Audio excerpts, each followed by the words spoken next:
4000 አካል ጉዳተኞችን ናይል ወንዝ ውስጥ በመወርወር በአዘዞ እንዲበሉ አድርጓል። በወጣትነቱ ድንቅ ዋናተኛ፣ ጎበዝ የራግቢ ተጫዋችና እኔ ነኝ ያለ ቦክሰኛ ነበር። ይህ ብቻ ሳይሆን በ1951 የዩጋንዳ የከባድ ሚዛን ሻምፒዮን ለመሆንም ችሏል። እስከ 4ኛ ክፍል ብቻ የተማረው ሰው 8 ዓመታትን ሀገሪቷን ቀጥ ለጥ አርጎ መርቷል። መስቀልቅሏን ወጥቷታል። ሰረገላውን የሚያሸክመው በእንስሶች አልያም በሀገሩ ሰዎች ሳይሆን በነጮች ነበር። የሰው ስጋ ስለመብላቱ ራሱ በተደጋጋሚ መስክሯል።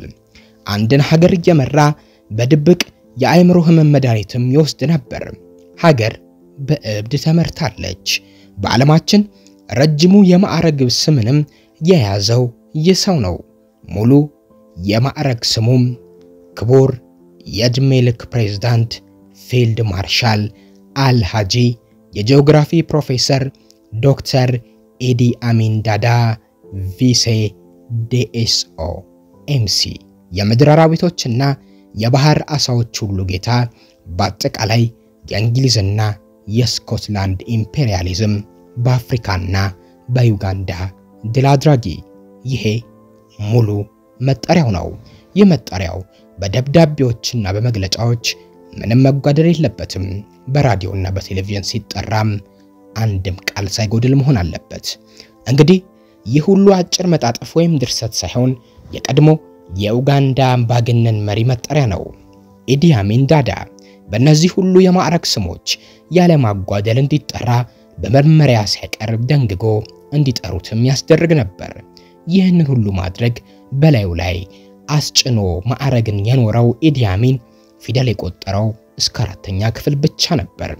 በማዕረግ ላይ ማዕረግ፣ በሜዳሊያ ላይ ሜዳሊያ ጭኖ አይረካም። በየጊዜው አዲስ ማዕረግና ሜዳሊያ ለራሱ ይደረድራል፣ ይደራርባል። የፕሬዝዳንትነት ስልጣን እንደያዘ ኮሎኔልነት በአንድ ጊዜ ጄኔራል ሆኛለሁ በማለት አወጀ። ከእንግሊዞች ጋር ከተጣላና ከዩጋንዳ ካባረራቸው በኋላ ደግሞ የእንግሊዝ ኢምፔሪያሊዝም ድል አድራጊ ነኝ አለ። ድል አድራጊም በመሆኑ ፊልድ ማርሻል መሆኑን አስነገረ። ሌላ ጊዜ ደግሞ የጂኦግራፊ ፕሮፌሰር ነኝ አለ። የተማረው ግን እስከ 4ኛ ክፍል ብቻ ነበር። በዚህም አላበቃም። መካ መዲና ሄጄ ሐጂ ሆኛለሁ አለ። ስለዚህም የመጨረሻውን የማዕረግ ስያሜ እንዲያገኝ ፕሮፌሰር ሆኛለሁ በማለት አወጀ። የተወለደበት ቁርጥ ያለ ቀን የማይታወቀው የአፍሪካ መሪ ነው ኢዲ አሚን ዳዳ። አባትና እናቱ በመለያየታቸውና አባቱም ቤቱን ጥሎ በመሄዱ የቀን ስራ እየሰራ ከእናቱ ጋር የልጅነት ጊዜውን አሳልፏል።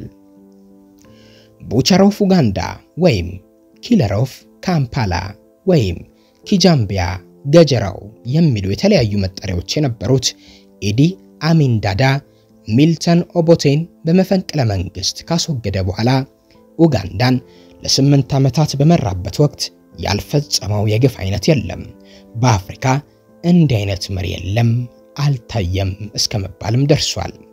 በወጣትነቱ ድንቅ ዋናተኛ፣ ጎበዝ የራግቢ ተጫዋችና እኔ ነኝ ያለ ቦክሰኛም ነበር። ይህ ብቻ ሳይሆን በ1951 የዩጋንዳ የከባድ ሚዛን ሻምፒዮን ነበር። በስልጣን ዘመኑ ወደ 300,000 ኡጋንዳውያንን በአሰቃቂ ሁኔታ ህይወታቸውን አሳጥቷል። 4000 አካለ ስንኩላንን በአዞ እንዲበሉ ናይል ወንዝ ውስጥ አስወርውሯል። ሴቶች በአሚን ወታደሮች ተደፍረዋል። የሰው ስጋ እንደሚበላም በተደጋጋሚ በራሱ አፍ መስክሯል።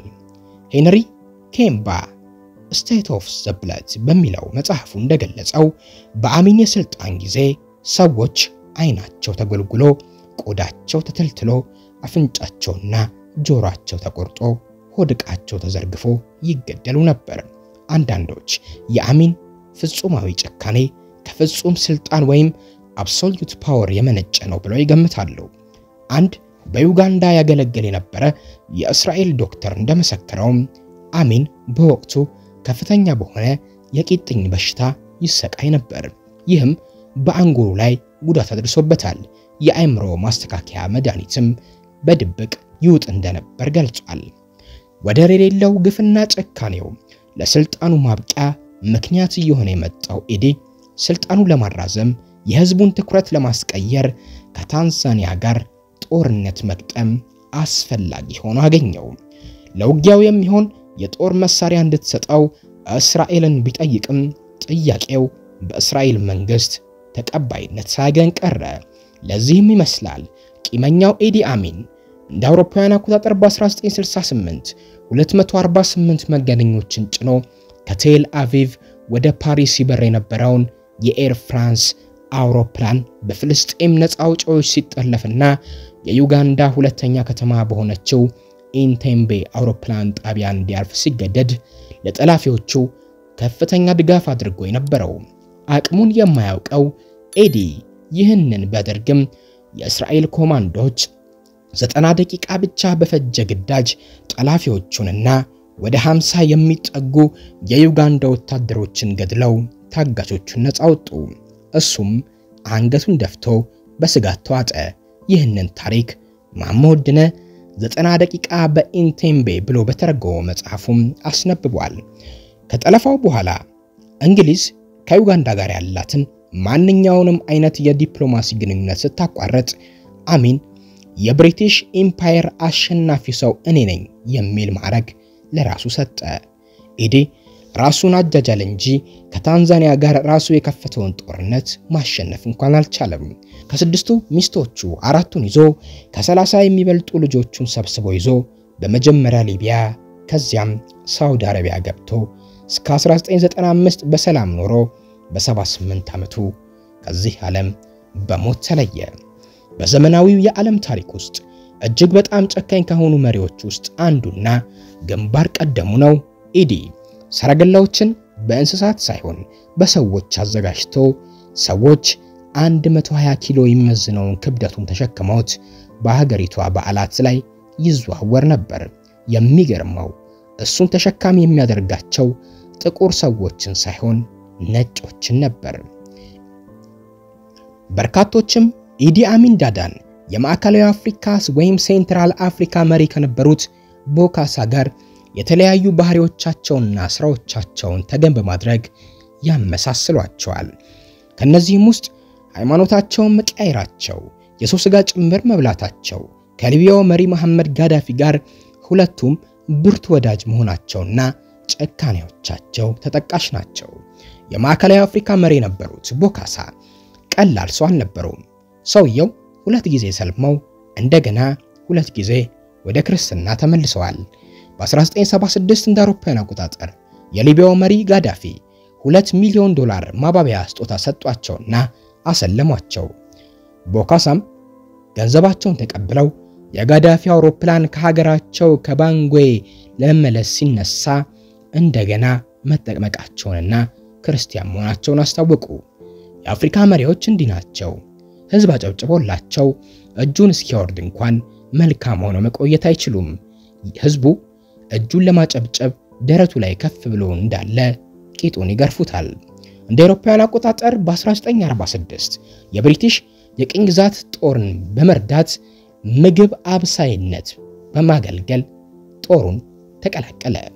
እሱ ለምግብ አብሳይነት አይደለም የተቀላቀልኩት በግዳጅ ነው ቢልም ኢዲ አሚን ዳዳን የሚያውቁ ግን መጀመሪያ የተቀጠረው በምግብ አብሳይነት ማለትም በረዳት ምግብ አብሳይነት ነው ብለው ይከራከራሉ። ከዚያ ጀምሮ ነው የኢዲ አሚን የውትድርና ህይወት የሚጀምረው። ከእንግሊዝ ጋር በመሆን በሶማሊያ አማጽያን ላይ በተወሰደው እርምጃና ከዛም በኬንያ በማው ንቅናቄ ግጭቶች ላይ በመሳተፉ ስሙን ከፍ ማድረግ የቻለው ኢዲ በእንግሊዞች ዘንድ ተወዳጅ የሆነ ወታደርም ለመሆን ቻለ። ይህም የሰውነት አቋሙ፣ እንግሊዘኛ የመናገር ችሎታው፣ ቅልጥፍናው በይበልጥ ከእንግሊዞች ጋር በቶሎ እንዲግባባ ረዳው። 10 አለቅነት ማዕረግም ተሰጠው። በአመቱም 50 አለቃነት ማዕረግ ተቸረው። ዩጋንዳ በ1962 ከዩናይትድ ኪንግደም ነፃነቷን አገኘች። እናም ኢዲ አሚን ዳዳ በሰራዊቱ ውስጥ በስራ ላይ ከቆየ በኋላ በ1964 ከምክትል ጦር አዛዥ ማዕረግ ከ2 ዓመታት በኋላ ወደ ዋና አዛዥነት ከፍ ተደርጎ ተሾመ። ኢዲ ገንዘብ ወዳጅ ነው። በዚህ ኃላፊነቱ ላይ ያለ እንኳን የመንግስትን ካዝና ሲመዘብር ሰነበተ።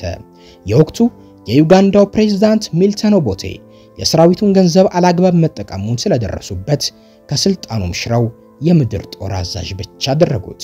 በዚህ አላበቃው ኤዲ አሚን የራሱን ሰዎች ወይም የራሱን ጎሳዎች እየመለመለ ወታደር እያደረገ መምጣቱን ተከትሎ በቁጥጥር ስር ለመዋል ማቀዳቸውን ደረሰበት። እንደ አውሮፓውያን አቆጣጠር በ1963 ሀገራማን ነው ያሉት ፕሬዝዳንት ሚልተን ኦቦቴ ለስብሰባ ወደ ሲንጋፖር አቀኑ። ይህንን ክፍተት ያገኘው ኤዲ አሚን ዳዳ የዩጋንዳ መፈንቅለ መንግስትን በማካሄድ ሚልተን ኦቦቴን ገለበጠ።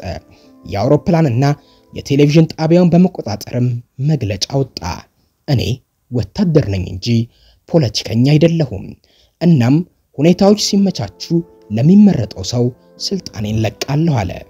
በስልጣን ለመቆየት ጉጉት የለኝም። የኔ ተግባር የሚመረጠው መሪ ሁሉንም ንጹህ አድርጌ ስልጣን ለሱ ማስረከብ ነው።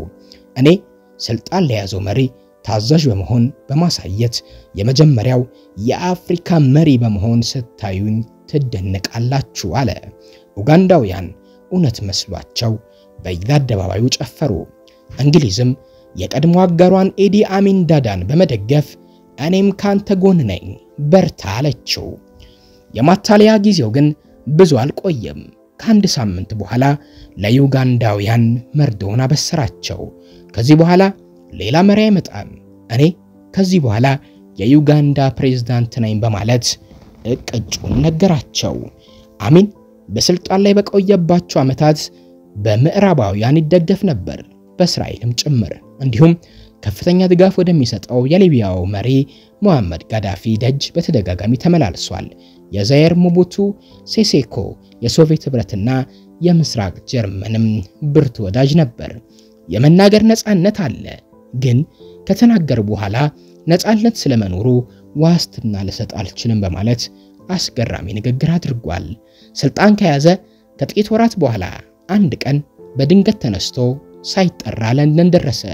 አብራሪው ኢዲ አሚንን እንደያዘ ለንደን አውሮፕላን መቆጣጠሪያ ደረሰ። ከዛም በስልክ ለኦፕሬተሮቹ አሁን ያስኩት የዩጋንዳው መሪ ነው በማለት ነገራቸው። የአውሮፕላኑ ጣቢያው ባለስልጣናት ተደነቁ። ነገር ግን ወጥተው ኢዲ አሚን ተቀበሉት።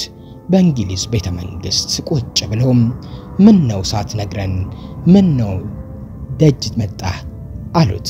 እሱም እንዲህ አለ፣ በልክ የሚሆን ጫማ ጥቼ እሱን ልገዛን የመጣሁት። የእንግሊዛውያኑ የንጉሳውያን ቤተሰብ በዚህ መልሱ ድንጋጤ ውስጥ ገብቶ ነበር። ምን አይነት ቀልደኛ ነው!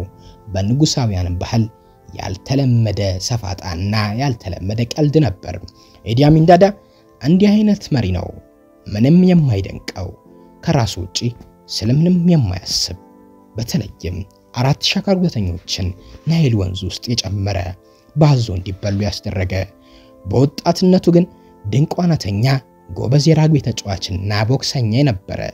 4ኛ ክፍልም ብቻ ፊደል የቆጠረ 8 ዓመታትን ሀገሪቷን በአምባገነንነት የመራ መፈንቅለ መንግስት ያካሄደ። ከዚያም ግን በሳውዲ አረቢያ ምድር ለሞት የበቃ መሪ ኢዲ አሚን ዳዳ